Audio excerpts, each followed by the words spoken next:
Assalamu alaikum, dear APPNA members. This is Tariq Alam, member of the APPNA Communication Committee. We are back with another guest in this show. We have Dr. Sophia Janjua. She is the chair of the APPNA Membership Committee. Assalamu alaikum, Sophia. Assalamu alaikum, Dr. Tariq Alam. Uh, Welcome to the show. This is the APPNA Committee Cafe series. It's a very general show.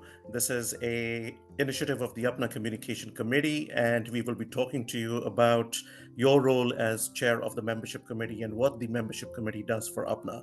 So before I go on, I think people would like to know what motivated the chair of the APPNA membership committee to join APPNA, and when did you join?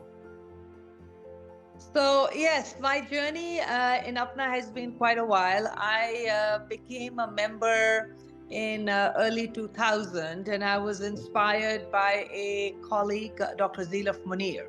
She was in a leadership position, and she's a graduate of Dow Medical College. She graduated around the same time I did, and she was running for office. So I was inspired by her leadership skills, her inclusivity, and the fact that she could talk to so many people.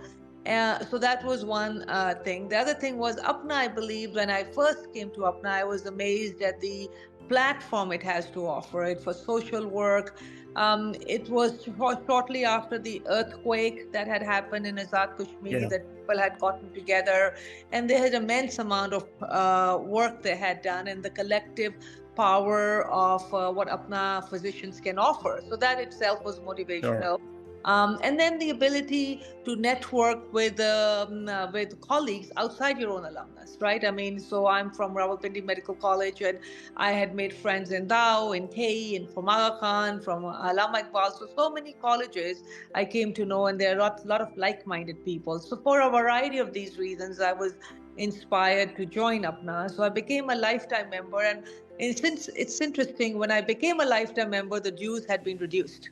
I was become an annual member because I was an early career physician. I was in fellowship, and then the dues got reduced. I don't know who had reduced. I don't know who was the president at that time, but the dues got reduced, and I got a call and say, become a member. So I became a member at that time, and that was money well spent because lifetime membership, as you know, it people don't have to pay registration fees for the meeting. So that became a huge benefit because I've been going to the APNA meetings since then. So for a variety of these reasons, I joined APNA, and it's been forward to close to 2 decades. So the you mentioned about the dues being reduced. So that's an interesting point, and we're going to talk a little bit more about that. But since then, I think it's been this year when the dues have been reduced under your chairmanship. Yes, so Tell us I a little had bit about that. Yeah.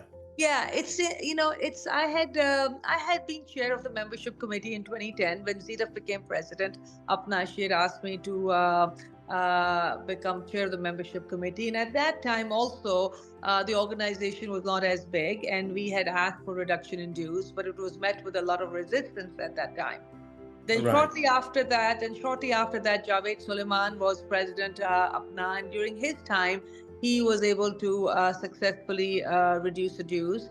As you know, the reduction in dues requires a not only a proposal by the president and the executive committee at the time, but also a council has to approve it. So at that time, Right. council was able to approve it, and I think they had reduced the dues to about 1175 or 12, something like that. It was 1175, and the membership went up. During 20, I think it was 2012, 2013, when the membership went up to 700 members in 1 year. So that is what inspired us. I think there's a lot of interest in APNA, and we felt decreasing the dues would be a litmus test to see if we would be able to increase the dues. So we proposed a reduction in dues, and the BOD did propose have a the BOD also had a proposal, and so they decreased the dues to I think $90 annual and 1350 for lifetime. So it worked well. We were able to make about 567 lifetime members this year only, and our Just this annual year. Just this year. this year, yes.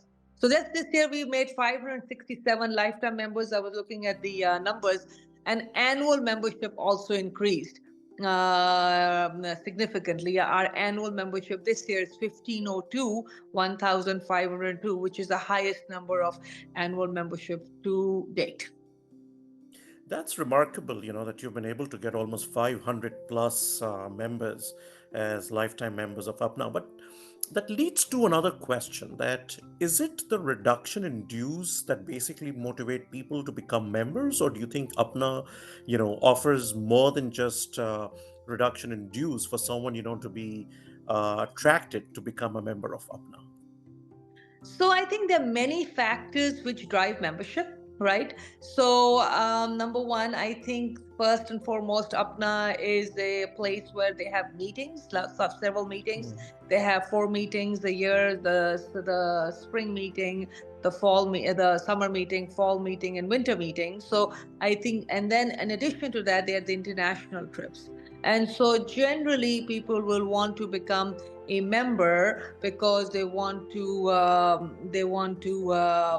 attend these meetings. So meetings drive membership. People want to attend the meetings. Right. People want to go to the international trips. So you have to be a member. That's one factor. The second factor is elections.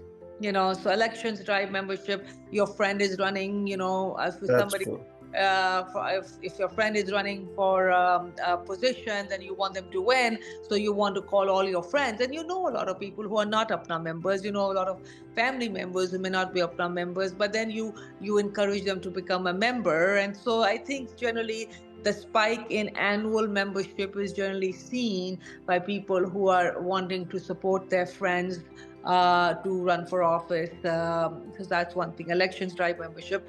Lifetime membership, I think, adds a lot of value because the lifetime Mhm. memberships will keep on coming to the meetings, and Yeah. they provide a lot of value to the organization by virtue of their leadership skills, their mentoring abilities. So they add a lot of value. Finally, I think the last part is networking. I think Apna gives a great platform to network. You can do research, whatever your passion is, whether you want to do research, whether you want to mentor young physicians, whether you want to present papers, you want to business entrepreneurship, whatever the interests are, it does all that. It gives you all of that under one umbrella, and you can make what you want to do with it. I also think So, that membership should have value, so we can also add value to the membership by giving discounted. I think this year, Dr. Humaira Kamar had given a 10% discount on some Turkish Airlines to members as well. So I think as we grow in our membership, we can add value to that membership as well. So there was a time I remember when there was a membership benefits committee, and there was a membership committee also, which still exists, but we don't really hear about the membership benefit committee. So has that committee merged with your committee, and that's why, you're getting all these benefits, or how does it work? Generally, it comes under the membership committee. The membership I see. committee is Yeah. supposed to work on the benefits package as well. This year, we were focused on increasing the membership. If you talk to a lot of people, if you want to talk to airlines, or you want to talk to companies like hotels, and they want the membership to be 10,000. 10,000 10,000. membership. Okay.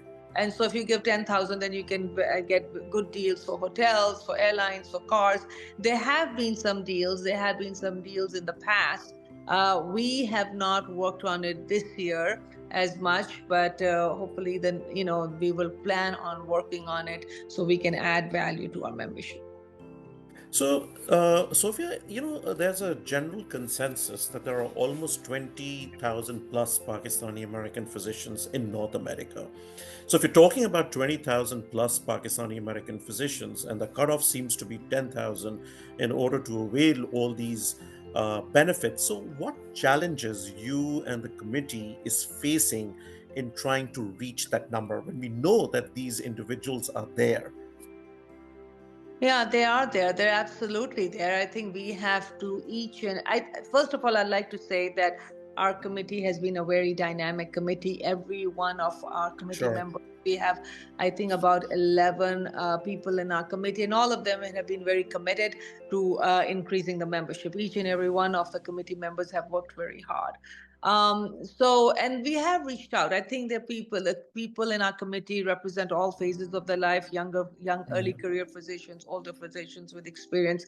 But yes, you're right. There is a large majority which is not part of APPNA, or they're not members, and I think the challenges are trying to convince them. How would they benefit? Because that's what they ask. Why would I join APPNA? So you have to give them good reasons and why to join APPNA. We have world class CME. Our CME this year, the summer meeting was excellent. So there's a lot of things that are improving. The negative side of electioneering is going down. So I think people will see the attractiveness, and hopefully we can convince them to be part of the APPNA family. So because APPNA, is such a diverse organization, there are so many alumni, that are members of this association. So how do you ensure that the membership committee is truly representative of all the medical colleges, of all the regions, that APPNA physicians represent? Who chooses these committees and how is this representation ensured? So the committees are chosen. So this is the way that this is a BOD, Board of Directors appointed committee, which means the Board of Directors appoints the committee members and the chair, and that has to be approved by the president. Is generally the president is the one who will say, "Well, I want Dr. Sophia Janjua to chair this committee," and then it has to be approved by the BOD. Similarly, the president can appoint 5 people to the committee. They can present 5 people, and let me revise that. The president can appoint 4 people for 2 years to the committee. Like Dr. Asif Mohyuddin had appointed 4 people to the committee for 2 years, and the current incoming president can appoint 5 more people to make it a total of 9 members, and all of those Yes. people, including the chair, has to be approved by the BOD. So, do any of the alumni presidents and chapter presidents do they have any role in nominating members to the committee from their alumni or the chapters? So I don't know the answer to that, because generally, like I said, it's appointed by the president. Whoever the incoming president is, they will appoint the people to the committee, and the BOD approves it. This year we have 4 people from Dow, for example. I think in our committee. So it's not always a representation of all the alumni, although that would be the ideal way to be represent the committee. That being said, the committee, the BOD, by the bylaws, has 9 members. In each committee, I there are see. 9 members, and if you But you have can have four, more members, right? You can but have more members at the has to BOD. be yeah, has to be approved by the BOD. Sure. Has to be approved by the BOD. And then, they're like, we cannot, it's like 16 members, or 16 medical colleges, 20 medical colleges. It'll be very difficult to Yeah. fulfill that criteria. So you try to kind of say, have a mishmash that different alumni are represented in different committees rather than one committee per se. So one of the very exciting initiatives that has happened in your committee, as you mentioned, is that the dues have been reduced.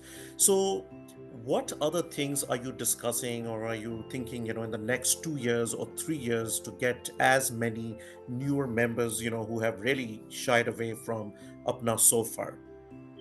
I think the key now would be to add value. To add value, see if we can provide up to date membership, up to date, which is like a resource for a lot of physicians. See if we can provide that for reduced cost for our early career physicians or young physicians. I think that would be a added benefit. Hotel deals, not only for here in America, but also in Pakistan, when people go to visit their families, see if they can get 10 to 15% discount. So I think that is where what we are looking at: airline discounts from Turkish or Qatar or Emirates, to see if we can provide. I think that would add a lot of value. We can look into credit card, for APNA members only. So I think those are the kind of things that might be able to add some value. We get CME as well. I think the APPNA Yeah. Merit is offering free CME for its members, and I think now this year they also have that. I think what is required to keep your DE license as a free CME for pain control or narcotics prescription. So there are those The benefits DE that requirement, yeah, basically. Yeah. yeah, yeah. Yeah. So these are remarkable, initiatives that you have done, because over the years, membership committee has been sort of a dormant committee, but it seems that, you're very visible as far as the membership committee is concerned, and your committee members are very much visible. So suppose, if a younger person would like to join and he's not a physician, he or she is a dentist, or he or she is a podiatrist, or maybe into healthcare management, because the face of healthcare has really changed. Do they have a role in this committee? And how are we trying to attract these non-MD physicians, into the fold of APPNA? So the bylaws are pretty. We have a set of bylaws in APNA that we follow. And so, answer your question. Yes. So dentists are part of the APNA membership. There's a whole APNA dental chapter. In our membership, we have a dentist, Dr. Shaisa Rashid. She's a dentist. She practices So in you St. have a Louis. dentist in your committee Yes. as Yes. a member. Okay. Yes, yes. So she's a dentist and she practices actually in St. Louis. So yes, we do have a dentist in our committee and she represents the APPNA dental chapter. So number one, so yes, they are, as long as they are practicing dentists, they like practicing physicians, they can be part of the APPNA organization. But to answer your question in terms of how do you incorporate the non-licensed physicians into the Yeah. membership. So the non-licensed physicians, the bylaws are saying that if they are part of an academic institution or a institution like the CDC or the National Institute of Health, Right. or Right. so they can, if they have that, they're in some kind of research or research position over there, then they Yeah. can join, right? The other way that people can join and be part of APNA if they're non-licensed physicians is, number one, they have to be physicians from Pakistan. If they're non-licensed, then they have to have either an MPH or a master's degree in MHA, hospital administration, or a PhD, and be working even in the private sector. But as long as they have a degree that shows that they have leadership training, then that allows them to be a member as well. And this year we have been able to make a lot of physicians who are uh, following other tracks to become members, and they have become members this year. Right. Right. So I was having a look at the composition of your membership committee. It seems that there are a lot of younger physicians, post 2000 graduate onwards, who are part of your committee. So what value do you think they have brought into the committee, and how successful have you been in trying to attract these recent graduates? It's all about engagement, right? So Right. I believe in Yeah. engagement, and I believe in Yeah. engagement. The more people you engage with, the better it is. And even if people have different sets of opinion, it's a perspective, right? And so they Sure. bring a Yeah. fresh set of perspective that we can all learn from. And we always say that you learn from your older physicians, but I learn a lot from my younger physicians. It's reverse Sure. mentoring, right? Yes. And so it gives a perspective. Like, I don't know how to use TikTok very well, but my early career physician will be able to use Mhm. TikTok and form an educational video out of that. So I think there's always learning and engagement at every field, and it's important. APNA was formed about 45 years ago, and Sure. Yeah.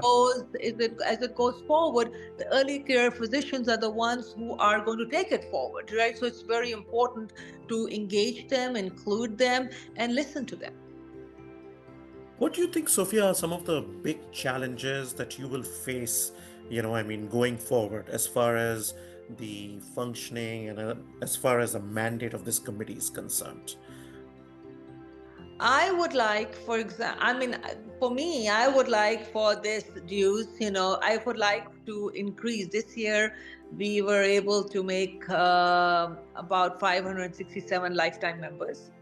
And that was started at the end of April, because by the time the BOD got around to reducing the dues, half the year had gone by already. Right, So right. in 6 months or so, a little bit over 6 months, our committee, we were able to make 567 lifetime members, not counting the annual members, but lifetime members. So I would really like to see that number double next year, Correct. Yeah. and I think that would speak a lot to for the growth of the organization and the membership per se. And so I would also like that the bylaws be a little bit more inclusive, so we can include a lot of our colleagues. I mean, it's a lot of people ask me, well, why can't I become a member? I would like for everybody who's a graduate of Pakistan Medical College working in some capacity to be a member. I would like that, right? But the bylaws are the what are restrictive. So I would like the bylaws to be a little bit more inclusive in terms of incorporating membership. And then finally, I think our membership, the way it is structured, the fee structure, is that the Yeah. annual is tied to the lifetime, right? So I think it's important to uncouple that, right? So we can at least increase the annual membership and decrease the lifetime Sure. membership, so that people don't feel that they are buying, like sometimes so elections के लिए लोगों ने $90 लेकर vote दे दिया. You don't want, you want them to be feeling like this is a process where people are becoming members for the organization itself. And they're invested in the organization. Yeah, They're yeah. invested, yeah. So the thing is, you are, of course, in a very prominent position right now. I mean, you've been appointed by the president, the incoming president, he's from your alumni. So any hints that you have received about, these membership dues, being low in the coming years also? I have no idea. I would like, I have given a lot of Well, hints. this is your I, opportunity. You can, convey I a message here. I have given a lot of hints. I would like for them to continue the membership dues to be reduced. I would like for them to continue that at least at this level, if not more reduction. But Right. we'll see. It's a new BOD. I have full confidence in the BOD. We have a very dynamic BOD. One of the reasons I think we did so well was because I think Dr. Arman Raza, who is part of our committee, but is also on the board of directors, right? So he really advocated for us, so which kind Sure. of made it very, it made it very easy for us, that there was somebody at the BOD level who was advocating our cause, which I think Right. helped, Right. which helped us tremendously. So I hope Yeah. that the next year the BOD will do the same, that they will take this to the level of the leadership, because the membership committee only can make recommendations, right? The final Sure. Yeah. authority is Yeah. that of the BOD. Yeah. Yeah. So, in having some conversation with some younger folks, some younger members, the main concern or the fear, if I can put it that way, is that APPNA is such a large organization. A lot of these younger folks that don't attend these annual meetings as regularly as a lot of other established physicians attend. So they're not well, networked yet. So they feel that that is a handicap in them, trying to become a member of this committee. So, how would you answer this concern that a lot of these younger folks have? Yeah, networking is part of the thing, right? Other parts are work, right? I mean, so if you write articles, if you feel passionate Mhm. about a certain subject, you can attend. All these meetings are on Zoom, right? So if you become Right. part of a committee, meetings are very overwhelming. At the meetings, you find you have to attend this conference and you have to attend the general body.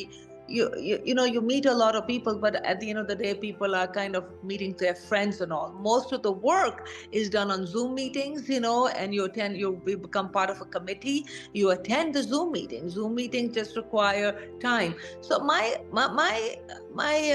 advice, so to speak, to these young early career physicians are: you're interested, become a member. Understand the policies, understand the procedures, understand the processes that are involved. You have to understand them. When I became a member, I was overwhelmed. I said, "Oh my God, I don't know anything." And so Dr. Mushtaq Khan, who's from Dao, he mentored me, and I became, and I would see how he would do, how he would operate. Yeah. read the bylaws. I would read the bylaws, so I could have a better understanding, and then become part of a committee, become a member. And if you're part, whatever cause it is, Yeah. whether it is writing, publication, communication, membership, social welfare, whatever your passion is, become a member of that, and you'll find out. So I feel the best way to network is not only on the meetings, it's on the Zoom calls, and then you get to meet people who are like-minded. I think that you raise a very important point because, there seems to be this inertia factor. A lot of people are waiting for opportunities to come their way. But the way UPNA functions, I think, we'll all agree on that if you're passionate about something, if you have any ideas, you can approach, your seniors, the BOD, or even the president for that matter, and you can advocate for yourself. And if your program or if your idea is sellable, I think, no one in UPNA will really stop you. Would you agree with Yeah, that? I absolutely. And plus, it's so accessible now, right? I mean, you have all these town halls, and you have these emails, and Sure. you have these WhatsApp groups. I mean, infinitum. So, right? So you have so many ways to be. The BOD is accessible. I find Yeah. writing. I find writing a great tool, right? So, Sure. Apna has a journal, and you write. If you have an idea, whatever it is, you write it. You make your article published. Apna Yeah. publication committee is always looking for articles. Is always looking for articles. So if you have an idea, you want to have it published, they'll publish it. They'll publish all this. In our committee, there's Bushra, and there's Dr. Shaista Rashid, and myself and Arman. We've all written articles, Dr. Arman Raza including. We've all written articles Mhm. advocating for why we think the membership should be increased, the dues should be reduced, and we have made it. We published in the article in the APPNA journal. So I think it really helps. It really helps, and it gives you a lot more visibility in terms of your ideas. So that's a very important point that you raise. That, writing is also a means of networking, and writing and getting recognized and getting published is also a means of reaching out Yeah. to members. You don't really need to be physically there, but you Yes. can get your name across It's, just by virtue of writing. yeah. Yeah. Yeah. Absolutely. So, that leads me to another question that recently we've seen a lot of these newer alumni that have joined up now. We see Bolan Medical College, we have seen Ziauddin Medical University, we have seen Army Medical College. So, are there any particular initiatives that your committee is doing trying to attract more members from these alumni who are relatively new in the UPNA fold? Yeah, so we have a member from Bolan as well in our committee. I'm I glad see. you asked that. Dr. Khalid Alam, he was chair NEC in 2024, and he Mhm. is part of the college. So I agree with you that the new colleges have smaller alumni, and what Right. can you do to include them in the UPNA membership fold? So and I think it also depends upon the interest. I got somebody from dental, I got somebody from Bolan. Those are the people I had suggested to the president that said, please include them in the membership committee, and she did. So I think it all depends upon the interest of the alumni, where they want to serve. Not everybody wants to be part of the membership committee. Some other people may have merit, may have RISA, may have other Yeah. interests as well. Yeah. I think, there's a lot of work that needs to be done in this area. And I'm so glad that, you and your committee are actually thinking about that because really these smaller alumni, these newer Yeah. alumni, they're They going to need be the future, and Yeah, they need of UPNA. representation. Yeah, they need Yeah, representation. I agree. will They really absolutely. make us more representative. Yeah. Exactly, exactly. So if there is a younger member who wants to join the membership committee starting 1st January, as chair of the membership committee, what advice will you give them? I would say that if they're interested, send a email to Baba Rao. So Mhm. he is going to be the one. You can actually don't have to send an email to Baba Rao. You can send an email to any of the newly elected BOD, and you can say, hey, I'm from this and this college. I'm really wanting to serve in membership committee, and this is the 1, 2, 3 reasons why I Sure. want to join, and what I would bring of value to the committee, right? And so I always think it's good to market, right? I mean, I tell my Right. son this when he's applying for school. I said, there should be a reason why people should pick you over somebody else, like you're doing for a job, right? So when you kind of say, hey, I bring this ideas and that ideas, and I think I would be good fit. So I always think it's a good idea to email the incoming president, as well as if you have some connections in the BOD, if they're from your college or the college, send them an email to or text them, and let them know that you're interested. If they want to email me, I'll be happy to put in a word for them as well. I have no idea I know which are the four members that are continuing, because Humaira Kamar had appointed four members. Every president does that. They can appoint four members for 2 years to the committee, and the rest of the five people are appointed by the incoming president. Right, right. I think that will be very interesting, and I think that will be remarkable for UPNA to basically expand its profile and get as many newer members from these alumni. So, Sophia, it's really a pleasure talking to you.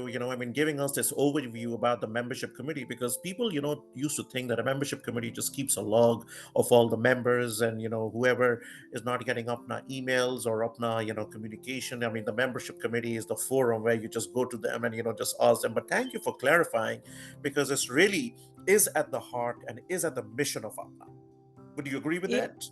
Yeah, so I'm glad you raised this point. So exactly, membership committee is an important committee. We don't have. I mean, we are all in different places. We all live in different areas, geographical areas. So Sure. I have no records. If anybody applies for membership, I have no idea that they have applied, right? So every email, the form that you fill will go to the APPNA central office, right? They are And the ones who will vet and so the confirm apna the so person. yeah, so the form, Okay. the digital form or the email form or whatever goes to the apna central office. The central office verifies all the licensed positions. We never get, the membership committee doesn't get any notification. We don't even know about all the licensed positions, the applications that they have received, right? Because that is not part of the membership committee. The sole job of the membership committee, other than working on how to increase membership, is to verify the non-licensed position. The I non-licensed see. positions, which are people who are working in academics or research or in private, researcher capabilities. And so that is the job of the membership committee. Once we verify those applicants, then it goes to the BOD, right? So I see. I don't have a physical sheet of any records. We get it. I shared in a WhatsApp group. My committee votes on it, and then we send it all to the BOD. I really think membership committees, and like in all committees, I think engagement and inclusivity is the key. You Yeah. have to engage people and you have to include them, because the more you include them, the more they will want to be part, right? I Sure. mean, so Absolutely. Yeah. Yeah. I think that's what it is. Yeah. And then you can give them platforms. Hey, what do you want to do? Do you want to do this? Why don't you go ahead and do this? And so I think if you give them that platform and you make them feel included, we will continue to see our numbers increase. I think the membership is going to have truly a very clear idea about the workings of the membership committee. And I hope that, I mean, more and more people will get involved and they will expand the reach of APPNA, as APPNA expands and hopefully gets 10,000 plus members in order to avail I all hope these so. benefits that you mentioned. Yes. I hope So so. we are going to come to the second part of this program, and this is going to be a quick, fun part. So you're allowed to answer in maybe one or two words, okay? Oh, wow. Um, you've been involved with APPNA for so long. Describe your experience in APPNA in one word. I know I'm putting you on the spot to basically, describe your One experience in word. one word. But yes, I like it. It's fun. Fun. it's fun. Okay. And what about your experience as chair of the membership committee? I have to say it's been very good. I have had a great committee. So I know it's one word, but I would like to take this opportunity to thank my committee. They are a great committee. I could not have asked for better committee members. We were all I mean, it wasn't even like we were all agreeing with each other all the time. I did not know half of the committee members. I just knew few. Yeah. But we learned from each other. We were all at the same time. We all had the same, we all had the same idea, the same goal. We had the same goal, but we were all having different ways to get to that goal. But it was a great committee. Really, I learned a lot from them. Yeah. And describe your committee in 3 words. I would say committee in 3 words. Um, I would say they are very intelligent. Mm-hmm. They are engaging and inclusive. Mm-hmm. Inclusive. Keywords. You've really used all these punchlines over here. I had to think about it. Right, But right. they've been very Well, inclusive, yes. yeah, yeah, yeah. So, well, thank you so much, Dr. Sophia Janjua. It was indeed a pleasure talking to you. And Thank you. thank you for giving us the overview about the membership committee. I hope that APPNA members will have a better understanding. There will be a more robust interest amongst the members to join this committee, further the mission. It seems that there is already a goal to reach a number of 10,000 members, and our efforts will be geared towards that. Thank you so much again for joining us, for your time. We really, really appreciate that. Thank you, Dr. Talik Alam. Thank you for the opportunity. We appreciate My it. pleasure. So, Thank ladies you. and gentlemen, with that, we come to the end of today's episode, the APPNA Committee Cafe series. I hope you enjoyed our conversation with Dr. Sophia Janjua, chair of the APPNA Membership Committee, and hopefully see you next time. Thank you.